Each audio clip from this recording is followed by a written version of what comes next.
From Stan, Andrew, my fellow bald brother, I know you are happily married, but hypothetically, if your wife were to be unfaithful to you, how would you handle the situation? Is adultery a good enough reason to divorce someone, even if they did it once? I know the Bible says, till death do us part, but I think that cheating is a horrible act. First of all, the Bible doesn't say that. Jesus, who was very opposed to divorce, did make an exception in the case of adultery. Well, I'm not going to answer the question personally. That's ridiculous, but I will tell you what I think about this.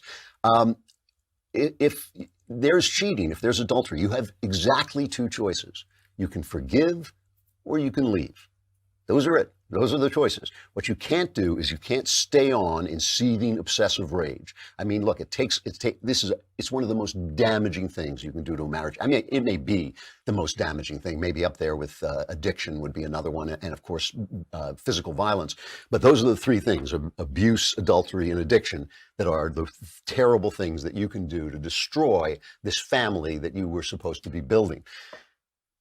It is a terrible thing, but it happens for a lot of different reasons. It happens because men are stupid. It happens because women fall in love and think there's some romance they're going to find elsewhere. It happens because people are being ignored. It happens because people come and say, I'm being ignored. I need more sex. I need more attention. And nobody listens. It happens for a lot of different reasons. And it happens because people are bad and sick and corrupt. That's another reason. You have to look at this situation and say, can I forgive? Should I forgive?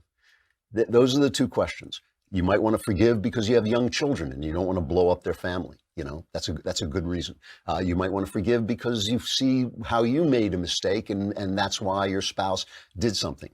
If you can forgive and you think you should forgive, that's what you should do, obviously.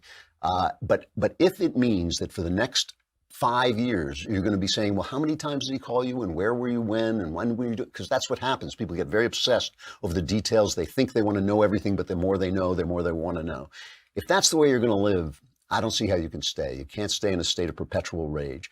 And you should leave. And if you want to leave because you don't want to be treated that way or because you think it's destroyed the marriage, you should leave.